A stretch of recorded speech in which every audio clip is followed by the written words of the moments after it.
Hello বন্ধুরা, তোমাদেরকে স্বাগত আরিমান স্টাডি সেন্টারে। আজ আমরা শুরু করব কেমিস্ট্রির একটা গুরুত্বপূর্ণ চ্যাপ্টার, রেডিও অ্যাক্টিভিটি বা তেজস্ক্রিয়তা। তো তেজস্ক্রিয়তা বলার আগে তেজস্ক্রিয়তার ডেফিনেশনটা আমাদের একটু জানার দরকার। কি কেমিস্ট্রি ডেফিনেশনে তেজস্ক্রিয়তা বলছে যে সমস্ত মৌলের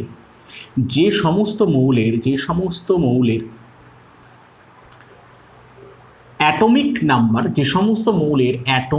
নাম্বার গ্রেটার দ্যান 82 তারা হচ্ছে প্রত্যেকে রেডিও অ্যাক্টিভ। তারা প্রত্যেকে কি বলছে? Radio active. বলছে যে সমস্ত মৌল বা যে সমস্ত the element which atomic number is greater than 82, exactly যাদের অ্যাটমিক নাম্বার গ্রেটার দ্যান 82 তাদেরকে বলা হচ্ছে রেডিও অ্যাক্টিভ বা তেজস্ক্রিয় মৌল। তো এখন এই অ্যাটমিক নাম্বার, এখন নতুন প্রশ্ন তোমাদের কাছে আসবে, what is atomic number sir? কারণ আপনি অ্যাটমিক স্ট্রাকচার এখনও করাননি। অবশ্যই ঠিক করাবো, নিশ্চয়ই করাবো, এটা করানোর পিছনে নিশ্চয়ই তাৎপর্য আছে। ঠিক আছে, তো এখান থেকে আমি খানিকটা তোমাদের অ্যাটমিক স্ট্রাকচারের কনসেপ্টটাও দেখো ক্লিয়ার করার চেষ্টা করছি। দেখো, অ্যাটমিক নাম্বার আগে জানতে হবে হোয়াট ইজ অ্যাটম। আগে জানতে হবে অ্যাটম কি। অ্যাটম কি ছোট্টবেলা থেকে পড়ে এসছি। অ্যাটম মানে আমরা পরমাণু পড়ে এসছি। আমরা কি বলে এসছি যে পদার্থের ক্ষুদ্রতম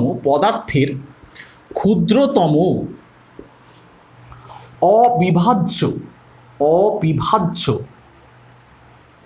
কণা, তাকেই আমরা অ্যাটম বলি। মানে যাকে আর কোনোভাবে ডিসইন্টিগ্রেশন করা যায় না, মানে কোনোভাবে তাকে আর ভাঙা যায় না। পদার্থের শেষ বিন্দু, যাকে আমি বলতে পারি অন্তিম বিন্দু, যেখানে গিয়ে পদার্থ শেষ বা যেখান থেকে পদার্থ শুরু, যে বিন্দু থেকে, তাকে আমরা বলছি পরমাণু। এখন এই পরমাণুকে ভাঙা যায় না, কিন্তু পরমাণু কি দিয়ে গঠিত, একটা অ্যাটম কি নিয়ে গঠিত সেটা বলা যায়। একটা অ্যাটম কি নিয়ে গঠিত? তোমরা ছোট্টবেলা থেকে পড়ে এসছো কি? Proton plus electron plus neutron. তোমরা পড়ে এসছো কি এই তিনটে জিনিস নিয়ে কিন্তু একটা অ্যাটম তৈরি। তো অ্যাটমের স্ট্রাকচারটা আমরা একবার দেখিনি। এই মাঝে যে আমি গোলটা এঁকেছি, একে আমি কেন্দ্র বলি বা নিউক্লিয়াস বলি বা নাভি বলি। তো আমি লিখছি নিউক্লিয়াসই লিখছি, এটাই তোমরা জানো, এটাই বেস্ট হবে, নিউক্লিয়াস বলে। এর মধ্যে কে থাকে? এর মধ্যে প্রোটন থাকে আর নিউট্রন থাকে। আর এদের বাইরে নিউক্লিয়াসকে ঘিরে কে ঘুরতে থাকে? ইলেকট্রন ঘুরতে থাকে। ইলেকট্রন ঘুরতে থাকে, একদমই তাই। তো এইটা হচ্ছে কোনো মৌলের, এটা হচ্ছে তার অ্যাটমিক স্ট্রাকচার। তার অ্যাটমিক স্ট্রাকচার হচ্ছে এইটা, একদম ঠিক এইভাবে। এখন তো এই প্রোটন প্লাস নিউট্রন সংখ্যাটাকে, এই যে প্রোটন প্লাস নিউট্রন সংখ্যা তোমরা দেখতে পাচ্ছ, প্রোটন নাম্বার প্লাস নিউট্রন নাম্বারকে বলা হয় একসাথে মাস নাম্বার।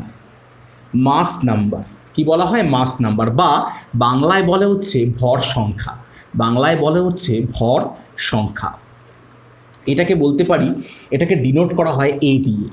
ঠিক একই রকমভাবে শুধুমাত্র প্রোটনকে জেড দিয়ে ডিনোট করা হয়। কি বলা হয়? প্রোটন, জেড ইকুয়াল টু বলা হয় প্রোটন নাম্বার বা অ্যাটমিক নাম্বার বা বলা হয় পরমাণু সংখ্যা, বা কি বলা হয়? পরমাণু সংখ্যা। এখন এক্স্যাক্টলি তাই, যে কোনো মৌলে যে পরিমাণ প্রোটন থাকে, যে সংখ্যক প্রোটন থাকে, নাম্বার অফ প্রোটন, একদমই তাই, number of proton is equal to হচ্ছে অ্যাটমিক নাম্বার। একটা মৌলে যে সংখ্যক প্রোটন থাকবে তাকে আমরা বলি অ্যাটমিক নাম্বার। ঠিক এখান থেকে নাম্বার অফ প্রোটন আবার বলতে পারি number of proton is equal to number of electron. তার মানে কি বোঝাতে চাইছি?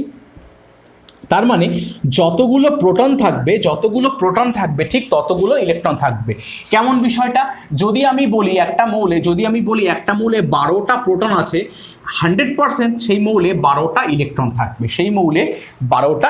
থাকবে। যখন আমি ইলেকট্রন প্রোটন নিউট্রন সম্পর্কে আবার বললাম, তাহলে কি বললাম যে এই ভিতরে থাকে নিউক্লিয়াসকে আমরা বলি, এর ভিতরে যেটা থাকে সেটাই হচ্ছে আমাদের মাস নাম্বার বা ভর সংখ্যা। প্রোটন প্লাস নিউট্রনের যোগফলকে আমরা বলছি হচ্ছে মাস নাম্বার বা ভর সংখ্যা, আর প্রোটন নাম্বারকে আমরা বলছি হচ্ছে অ্যাটমিক নাম্বার। এখন আমি যদি এই জায়গাটা একটু মুছছি, যে এখন আমি যদি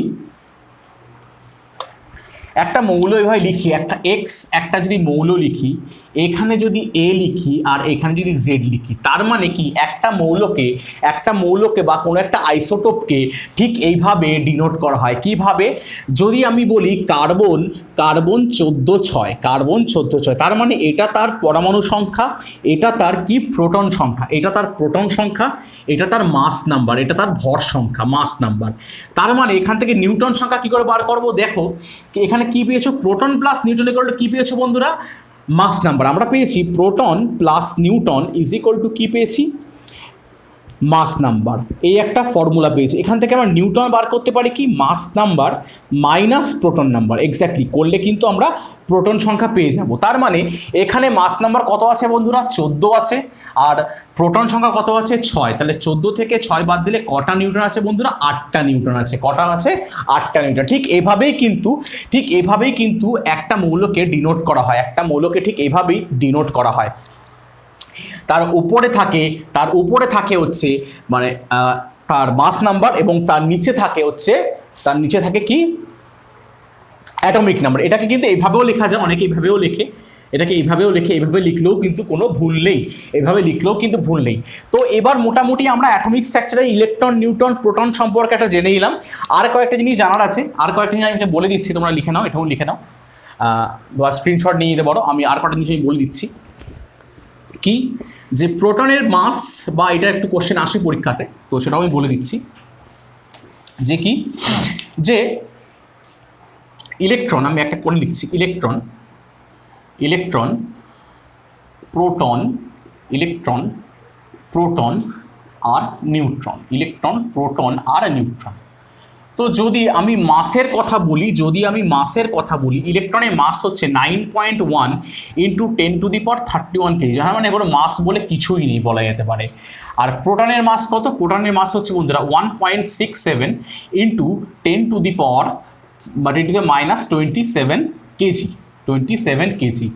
আর নিউটনের কি বন্ধুরা, সেম, নিউটনের মাসও 1.67 ইন্টু 10⁻27 কেজি। ওকে, যদি চার্জ বলি, ইলেকট্রন হচ্ছে নেগেটিভ, ইলেকট্রন হচ্ছে নেগেটিভ, তার চার্জ কত, নেগেটিভ চার্জ কত, 1.6 ইন্টু 10⁻19 কুলম, 1.6 ইন্টু 10⁻19 কুলম। ঠিক একইভাবে প্রোটন হচ্ছে পজিটিভ, এর চার্জ কি ঠিক সেম, ইলেকট্রনের যার চার্জ একদম সেম চার্জ, কিন্তু এটা পজিটিভ, 1.6 ইন্টু 10⁻19 কুলম। কিন্তু নিউট্রন কি চার্জলেস, অর্থাৎ নিউট্রাল, যেহেতু নিউট্রন শব্দ এসে নিউট্রাল, তার মানে কি চার্জ কত, 0, আচ্ছা, এই যে 1.67 আমি লিখেছি, 1.67 ইন্টু 10⁻27 কেজি, এটাকে বলা হয় 1 AMU বলা হয়, অ্যাটমিক মাস ইউনিটও বলা হয়ে থাকে, 1 AMU বলা হয়ে থাকে। তো এখান থেকে আমাদের এইটুকুই জানার ছিল যে অ্যাটমিক স্ট্রাকচার থেকে মোটামুটি ইলেকট্রন, প্রোটন সম্পর্কে কেন জানালাম। আচ্ছা, আর একটা জিনিস বলি, যদি ইলেকট্রনের কথা বলা হয়, ইলেকট্রনের যদি আলাদা করে ইলেকট্রনকে লেখা হয়, তাহলে ইলেকট্রনের চার্জ নেগেটিভ, এর কোনো ভর নেই, ঠিক একই রকম যদি প্রোটনকে লেখা হয়, প্রোটনের 1 লেখা হয়, একই রকমের নিউট্রনকে লেখা হয়, নিউটনের শুধুমাত্র মাস আছে কিন্তু কোনো চার্জ নেই। তাহলে প্রোটনের কি বললাম, কেন দেখতে পাচ্ছি, কেন এটা 0 লেখা, ভালো করে বুঝবে। এই যে মাসটা আছে, এটাকে প্রায় আমরা 0ই ধরি, নেই বললেই চলে। আর এটাকে আমরা 1 MU বলছি, এটাকে আমরা 1 MU বলছি। তাই প্রোটনের 1 মাস রয়েছে আর 1 চার্জ রয়েছে, পজিটিভ চার্জ 1 রয়েছে, এর আমরা মাসকে ইজ ইকুয়াল টু প্রায় 0ই ধরি, তাই 0 - 1। আর প্রোটনে আমরা দেখতে পেলাম ভর সংখ্যা কত আছে, 1 MU রয়েছে, ভর সংখ্যা দেখতে পাচ্ছি 1 mu রয়েছে ভর সংখ্যা, আর সাথে কি, সাথে যে আমি নিউ চার্জ কত বললাম 0। তাই আমরা কিন্তু এই স্ট্রাকচারটাও লিখতে পারবো। এই স্ট্রাকচার জানাটা প্রচণ্ড দরকার রেডিও অ্যাক্টিভিটি করতে গেলে। রেডিও অ্যাক্টিভিটি করতে গেলে তো এই স্ট্রাকচারটা ভীষণ প্রয়োজন, তাহলে প্রত্যেকে এটা নোট করে নাও। তো এইবারে যে কথাটা হচ্ছিল, এবার হচ্ছে রেডিও অ্যাক্টিভিটি। তো রেডিও অ্যাক্টিভিটির ডেফিনেশনে কি বলছে, রেডিও অ্যাক্টিভিটি ডেফিনেশনে কি বললাম, যে সমস্ত অ্যাটমিক নাম্বার, এখন আমি অ্যাটমিক নাম্বার খুব সহজেই লিখতে পাচ্ছি, কি জেড দিয়ে লিখতে পাচ্ছি অ্যাটমিক নাম্বার, যাদের জেড হচ্ছে গ্রেটার দ্যান 82 তাদেরকে বলা হচ্ছে তেজস্ক্রিয় মৌল বা রেডিও অ্যাক্টিভ মৌল। রেডিও অ্যাক্টিভ মৌল কিন্তু বলছি। এখন তোমাদের কাছে প্রশ্ন আসে যে দেখো H11, H21, H31, এখন এগুলো কি, এগুলোকে বলা হয় হচ্ছে, এইগুলো হচ্ছে আইসোটোপ। আইসোটোপ।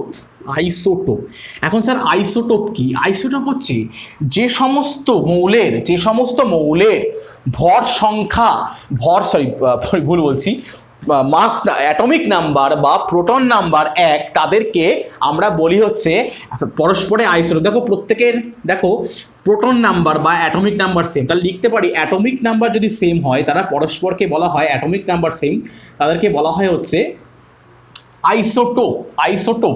ঠিক একইভাবে যদি যে সমস্ত মৌলের ভর সংখ্যা সেম হয়, মাস নাম্বার সেম হবে, তখন বলা হবে হচ্ছে আইসোবার। আর আরটা কি, আইসো ইলেকট্রন, যে সমস্ত মৌলগুলোর ইলেকট্রন নাম্বার সেম হবে তাকে আমরা বলবো হচ্ছে আইসো ইলেকট্রন। তো এইগুলো ডিটেলে পরে আমরা এখন অ্যাটমিক স্ট্রাকচার করবো, সো ডিটেলে বলবো। তো আমি এইটুকু বোঝানোর জন্য আমি আইসোটোপ, আইসোবারে, আইসো ইলেকট্রন সম্পর্কে একটু বলে দিলাম। এবার কি বলছি দেখো, এখন যে কথাটা হচ্ছে, তো এইখানে বলা হচ্ছিল 82 এর পর থেকে সমস্ত রেডিও অ্যাক্টিভ, কিন্তু আমরা এটা জানি এটার নাম হচ্ছে প্রোটিয়াম, এটার নাম হচ্ছে ডিট্রিয়াম, এটার নাম হচ্ছে ট্রিট্রিয়াম। ঠিক আছে, তো এইটাকে আমরা বলে থাকি এই যে ডিট্রিয়াম থেকে কি তৈরি হয় বন্ধুরা, হেভি ওয়াটার তৈরি হয়, হেভি ওয়াটার, ভারী জল, যার সংকেত হচ্ছে D2O। এটাকে ডি দিয়ে ডিনোট করা হয়, D2O। তো এইটা হচ্ছে রেডিও অ্যাক্টিভ, ঠিক একই রকম ভাবে C612, C1312, আবার C14-6, তো এরাও কিন্তু পরস্পর আইসোটোপ। কেন দেখতে পাচ্ছি এদের প্রোটন নাম্বার 1, আবার এই সিও কিন্তু, এই যে 14 নাম্বার, এটাও কিন্তু রেডিও অ্যাক্টিভ। কেন স্যার? এইটাই তো কার্বন ডেটিংয়ে কাজে লাগে না, আমরা কার্বন ডেটিং তো এই কার্বনের এই আইসোটোপ নিয়েই করি না, তাই না? বহুবার বলেছি আমরা যে কার্বন ডেটিং করি C14 নিয়ে কিন্তু আমরা কার্বন ডেটিং করে থাকি। এখন দেখো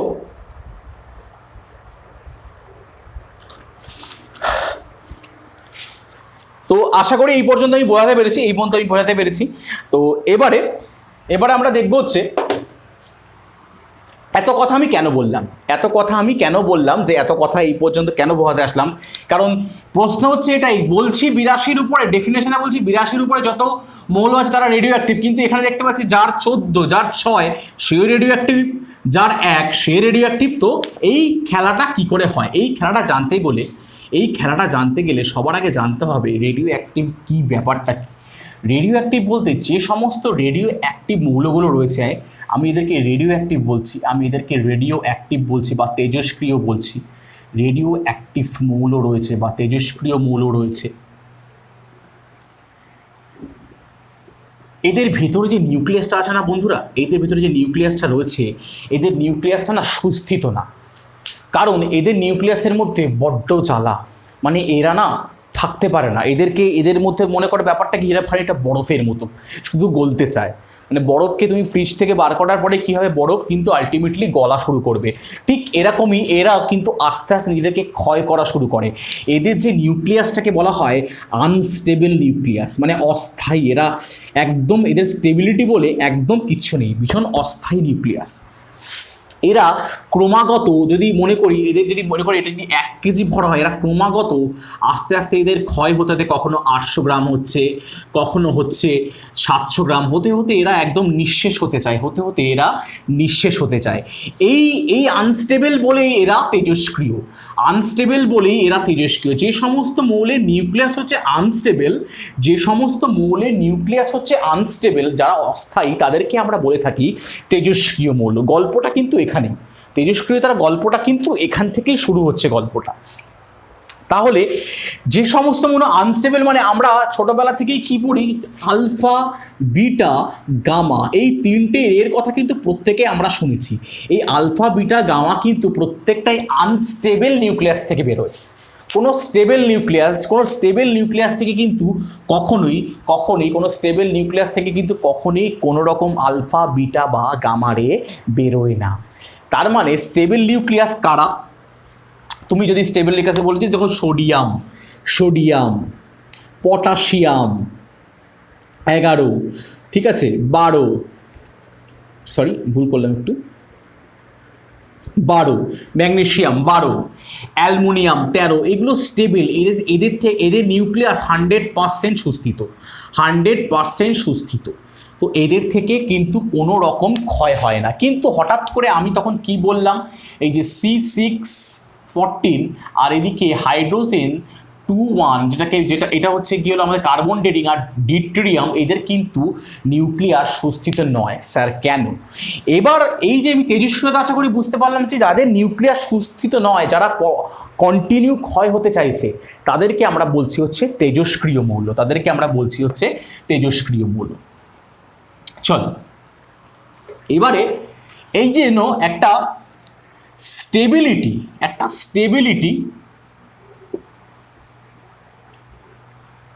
স্টেবিলিটি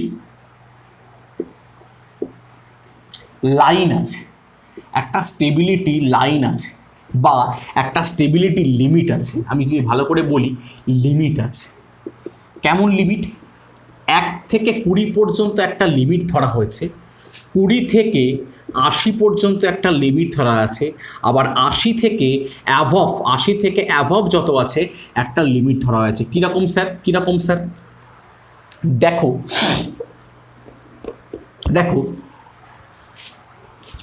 যদি আমি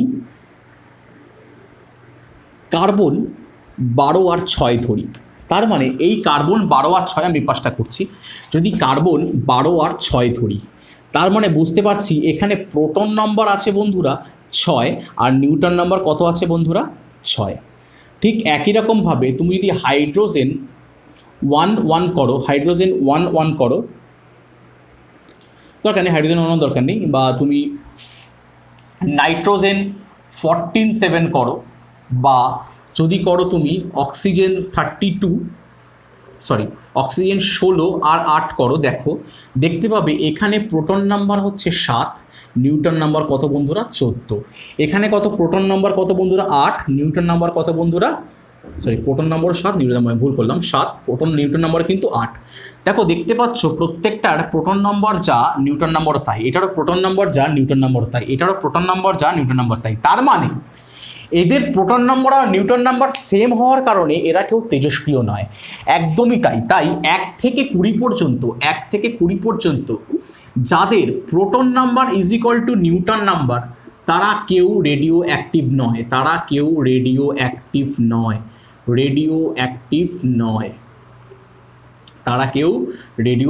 নয়। ঠিক একই রকমভাবে তোমাদের দেখিয়ে দিচ্ছি, দেখো C14-6, তার মানে কি এটার প্রোটন নম্বর বন্ধুরা হচ্ছে 6 এবং নিউটন নাম্বার কত বন্ধুরা? 8। তার মানে কি Newton number greater than proton number, exactly. 1 থেকে 20 মধ্যে যদি নিউটন নাম্বার, 1 থেকে 20 মধ্যে, আমি এটাকে মুছে দিচ্ছি, 1 থেকে 20 মধ্যে যদি Newton number greater than proton number হয়, সেক্ষেত্রে সেটা কিন্তু একটা রেডিও অ্যাক্টিভ বা তেজস্ক্রিয় মৌল হবে। 1 থেকে 20 মধ্যে, এক্স্যাক্টলি এটা হচ্ছে কি নাম্বার বন্ধুরা? Atomic number. যে সমস্ত মৌলের অ্যাটমিক নাম্বার 1 থেকে 20 মধ্যে, তাদের যদি নিউটন সংখ্যা প্রোটন সংখ্যা থেকে বেশি হয়, তারা রেডিও অ্যাক্টিভ হবে। তাহলে এটা হচ্ছে একটা ফার্স্ট স্টেবিলিটি লিমিট। এটা আশা করি বোঝাতে পারলাম।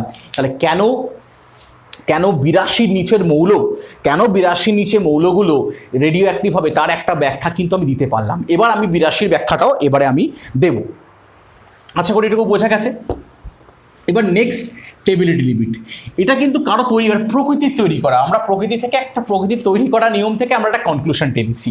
কীরকম, যদি অ্যাবভ 21 to 80 দেখো, 21 থেকে 80-র মধ্যে প্রত্যেকেই স্টেবল, প্রত্যেকেই স্টেবল, কোনো তেজস্ক্রিয় মৌল তুমি পাবে না, প্রত্যেকেই স্টেবল। সেখানে নিউটন গ্রেটার দেন প্রোটন হোক বা নিউটন ইকুয়াল টু প্রোটন হোক, প্রত্যেকেই কিন্তু স্টেবল। আবার দেখা যাচ্ছে আবার 80 অ্যাভব যখন, বা তুমি 82 অ্যাভব যখন চলে যাচ্ছ, 82 অ্যাভব চলে যাচ্ছ, দেখতে পাচ্ছ নিউটন, দেখতে পাচ্ছ সব তোমার রেডিও অ্যাক্টিভ, সব তোমার রেডিও অ্যাক্টিভ, সব তুমি দেখতে পাচ্ছ, সব দেখতে পাচ্ছ রেডিও অ্যাক্টিভ। তুমি 82-র পরে যা দেখছো, কারণ তাদের প্রত্যেকেই নিউক্লিয়াসই কি আনস্টেবল, প্রত্যেকের নিউক্লিয়াস কিন্তু আনস্টেবল। স্টেবিলিটি বলে কিচ্ছু নেই, স্টেবিলিটি বলে কিচ্ছু নেই। তো আরও একটা কনফিউশন জানা যায়, যদি নিউট্রন আর প্রোটন এর অনুপাত যদি 1.5-এর বেশি হয়, কোনো মৌলের নিউট্রন আর প্রোটনের অনুপাত যদি 1.5 হয় বা 1.5-এর বেশি হয়, তারা তেজস্ক্রিয় মৌল হবে। এগুলো পরীক্ষায় আসার কোশ্চেনের জন্য আমি আসল ব্যাখ্যাটা তোমাদের করিয়ে দিয়েছি। আসল ব্যাখ্যাটা আমি তোমাদের করিয়ে দিয়েছি কি, যে সমস্ত মৌলের নিউটন এবং প্রোটনের অনুপাত 1.5-এর বেশি, অর্থাৎ নিউটন প্রোটনের 1.5 গুণ বা তার বেশি, সেক্ষেত্রে সে মৌলটা কি হবে, তেজস্ক্রিয়তা। তেজস্ক্রিয়তা বাংলা কথা কি, যার নিউক্লিয়াস হচ্ছে আনস্টেবল, যে বরফের মতো বারবার গলে যেতে চাইছে, তাকে আমরা বলবো তেজস্ক্রিয় মৌল। আশা করি তেজস্ক্রিয়তা সম্পর্কে আমি একটা ব্যাখ্যা তোমাদের দিতে পারলাম।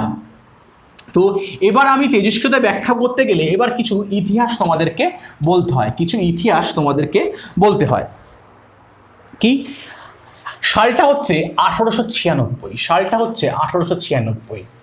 আমরা নাম শুনেছি হেনরি বেকেরেল, হেনরি বেকেরেল, বা বাংলায় যদি বলি বেকেরল, হেনরি বেকেরেল। 1896 সালে হেনরি বেকেরেল তিনি প্রথম একটা ফটোগ্রাফিক ফিল্ম দিলেন, ফটোগ্রাফিক ফিল্ম দিলেন। তার পাশে কাকে রাখলেন, ইউরেনিয়ামকে রাখলেন। কত, 235 রাখলেন। দেখলেন কদিন পরে এটা কালো হয়ে নষ্ট হয়ে গেছে, তার মানে তিনি একটা সিদ্ধান্ত পেলেন যে শালা এর মধ্যে থেকে কিছু না কিছু বেরোয়, এমন কিছু না কিছু বেরোয় যার ফলে এই ফটোগ্রাফি ফ্রেমটাকে নষ্ট করে দিয়েছে। তিনিই কিন্তু প্রথম তেজস্ক্রিয়তা আবিষ্কার করলেন, রেডিও অ্যাক্টিভিটি কিন্তু তিনি আবিষ্কার করলেন, হেনরি বেকেরেল। কত সালে তখন, সালটা তখন 1896। এরপর এর সাথে কারা যোগ দিল, আমরা খুব ভালো করে শুনেছি, ম্যাডাম কুরি। আর কি নাম শুনেছি তার হাজবেন্ড, পিয়ের কুরি, ঠিক আছে। মেরি কুরিও বলে, একই ব্যাপার, মেরি কুরি বা ম্যাডাম কুরি। তারা তিনজন মিলে রিসার্চ করা শুরু করে তারা পিচ ব্লেন্ড থেকে বেসিক্যালি আমরা কি পাই জানো তো, পিচ ব্লেন্ড হচ্ছে ইউরেনিয়ামের আকরিক, কিন্তু পিচ ব্লেন্ড, ইউরেনিয়ামের আকরিক, এই পিচ ব্লেন্ড থেকেই তারা আরেকটা তেজস্ক্রিয় মৌল আবিষ্কার করে ফেললো। তার নাম কি, রেডিয়াম। এক্স্যাক্টলি, পিচ ব্লেন্ড থেকে কিন্তু তারা আরেকটা তেজস্ক্রিয় মৌল আবিষ্কার করে ফেললো, যার নাম হচ্ছে রেডিয়াম। কত সালে করলো, ঠিক 1 বছর পরে। 1897 সালে করে ফেললো। তার মানে কি বললাম, ইতিহাসটা দেখো, 1896 সালে হেনরি বেকেরেল প্রথম তেজস্ক্রিয়তা আবিষ্কার করলেন, কিভাবে, এই ফটোগ্রাফিক প্লেটে একটা পরীক্ষা করে। ঠিক এরপরে ম্যাডাম কুরি, অর্থাৎ মেরি কুরি, পিয়ের কুরি, তারা কিন্তু একসাথে যোগ দিয়ে একসাথে রিসার্চ শুরু করলেন, করে সেই পিচ ব্লেন্ড থেকে 1897-তে আর একটা তেজস্ক্রিয় মৌল রেডিয়াম, যাকে আমরা বলি রেডিয়াম, আবিষ্কার করলো। এবারে তারা এত রিসার্চ করলেন, তারা কিন্তু রিসার্চ করার ফলে 1903 সালে একসাথে বেকেরেল, বাংলায় লিখে দিচ্ছি, Becquerel plus madam Curie, Pierre Curie, Pierre Curie একসাথে কিন্তু নোবেল পেলেন, একসাথে কিন্তু নোবেল প্রাইজ পেলেন। এখন প্রথম প্রশ্ন হচ্ছে, সবাই এটা ভুল করে আসে, কিসে পেলেন? ফিজিক্সে পেলেন, কেমিস্ট্রিতে কিন্তু পাননি। কিসে পেলেন? ফিজিক্সে পেলেন। কেমিস্ট্রিতে ম্যাডাম কুরি পেয়েছিলেন, একা পেয়েছিলেন 1911 সালে। ম্যাডাম কুরি একা পেয়েছিলেন, বাট এরা তিনজন একসাথে কিন্তু ফিজিক্সে নোবেল পেয়েছিল। কিসে নোবেল পেয়েছিল? ফিজিক্সে নোবেল পেয়েছিল। ভীষণ ইম্পর্টেন্ট প্রশ্ন। কত সালে পেয়েছিল বন্ধুরা? 1903 সালে পেয়েছিল। 1903 সালে পেয়েছিল। আশা করি তেজস্ক্রিয়তা যে একটা ইতিহাস কিন্তু আমি বলতে পারলাম। এবার কি বলবো? এবারে যেটা আসবে হচ্ছে ইউনিট অফ না, তার আগে আমি আর একটা এক্সপেরিমেন্ট দেখাই। রাদারফোর্ডের একটা এক্সপেরিমেন্ট আমি দেখাই। এখানে একটা রেডিও অ্যাক্টিভ মৌল, যে কোনো একটা রেডিও অ্যাক্টিভ মৌল আমি রাখলাম। এখানে রেডিও অ্যাক্টিভ একটা মৌল আমি রাখলাম। তার পাশে আমি রাখছি বিদ্যুৎ ক্ষেত্র। যেখানে বিদ্যুৎ ক্ষেত্র মানে একদিকে আছে তার পজিটিভ পোল, আর একদিকে আছে তার নেগেটিভ পোল। তো আমি কি বললাম? রেডিও অ্যাক্টিভ মৌল থেকে কিন্তু সবসময় কিছু না কিছু এমিশন হচ্ছে। এখানে ফার্স্ট এমিশনটা ঘটে ঠিক এদিকে চলে গেল, এর কাছে পৌঁছে গেল। আর একটা এমিশন ঘটে এর কাছে পৌঁছে গেল, আর আরেকটা পৌঁছে গেল হচ্ছে স্ট্রেট। তো আমরা জানি বিপরীত মেরু পরস্পরকে আকর্ষণ করে। তার মানে পজিটিভের দিকে যে গেল নিশ্চয়ই কোনো নেগেটিভ রশ্মি বা কণা গেল, আর নেগেটিভ দিকে যে গেল সে নিশ্চয়ই কোনো পজিটিভ রশ্মি বা কণা গেল, আর মাঝখান দিয়ে যে গেল সে নিউট্রাল, তার কোনো চার্জ নেই। তো যখন এই নেগেটিভ জিনিস গেল তাকে আমরা নাম দিয়ে দিলাম বিটা রশ্মি, বা কি নাম দিলাম? বিটা রশ্মি বা বিটা রে। আর যে পজিটিভ গেল তার নাম আমরা দিয়ে দিলাম আলফা রে। কি নাম দিলাম? আলফা রে। আর যে জিরো, যার কিচ্ছু নেই, তাকে আমরা নাম দিলাম হচ্ছে গামা রে। ঠিক আছে, একদম পরিষ্কার, গামা রে। তো এবার আমরা দেখব তেজস্ক্রিয়তার একক ইউনিট। কি দেখবো এবারে? আমরা ইউনিট দেখব। তো ইউনিট দেখলে এখানে কোনো রেডিও অ্যাক্টিভ যদি মৌল থাকে তো সেখান থেকে কিছু না কিছু অল টাইম বেরোচ্ছে, কখনো আলফা, কখনো বিটা, বা কখনো গামা। কিছু না কিছু অল টাইম কিন্তু বেরোচ্ছে। তো যদি এক সেকেন্ডে যদি একটা ইমিশন হয়, মানে একটা হয় আলফা বেরোবে, নয় গামা বা বিটা বেরোবে, তো তাকে আমরা বলি হচ্ছে ব্যাকারেল। কি বলি? ব্যাকারেল, বা বাংলায় বললে বেকারেল। তাহলে অর্থাৎ বলতে পারি যদি এক সেকেন্ডে একটা এমিশন হয় তাকে আমরা বলি হচ্ছে বেকারেল। তার মানে একটা ইউনিট কিন্তু আমরা পেয়ে গেলাম, কি? বেকারেল একটা কিন্তু ইউনিট পেয়ে গেলাম, যেটাকে অনেক সময় বলা হয় থাকে তেজস্ক্রিয়তার এসআই ইউনিটও কিন্তু বলা হয়ে থাকে। এরপরে কি? যদি এক সেকেন্ডে 10⁶ এমিশন হয়, যদি 10⁶ নাম্বার অফ এমিশন হয়, তখন তাকে আমরা বলি হচ্ছে রাদারফোর্ড। কি বলে থাকি বন্ধুরা? বলে থাকি হচ্ছে রাদারফোর্ড। ইকুয়ালটা আমরা ইজিলি বলতে পারি 10⁶ এমিশন পার সেকেন্ড। আর ঠিক একই রকম ব্যাকারেল আমরা বলতে পারি কি? 1 এমিশন পার সেকেন্ড। ঠিক একই রকমভাবে যদি এক সেকেন্ডে 3.62 ইন্টু 10⁻⁴ নাম্বার অফ এমিশন হয়, তাহলে তাকে বলা হয় কিউরি বা কুড়ি বলা হয়। কি বলা হয়? কুড়ি। তার মানে কুড়িকে বলা যেতে পারে 3.6 ইন্টু 10⁻10 এমিশন পার সেকেন্ড। তো এই কুড়িকেই অনেক সময় বলা হয় তেজস্ক্রিয়তার সিজিএস ইউনিট। তাহলে এসআই ইউনিট কি বন্ধুরা? এসআই ইউনিট হচ্ছে বেকারেল, আর সিজিএস ইউনিট কি? কুড়ি। তো এখান থেকে কিন্তু আর একটা কনক্লুশন বন্ধুরা তোমরা টানতে পারো কি? যে one Rutherford is equal to, easily বলতে পারো 10⁶ বেকারেল। 10⁶ বেকারেল, একদম ইজিলি কিন্তু তুমি দেখো দেখে কিন্তু তুমি বলতে পারছো 10⁶ বেকারেল। ঠিক একই রকমভাবে বলতে পারো 1 কিউরি ইকুয়াল টু তুমি বলতে পারো 3.62 ইন্টু 10⁻10 বেকারেল।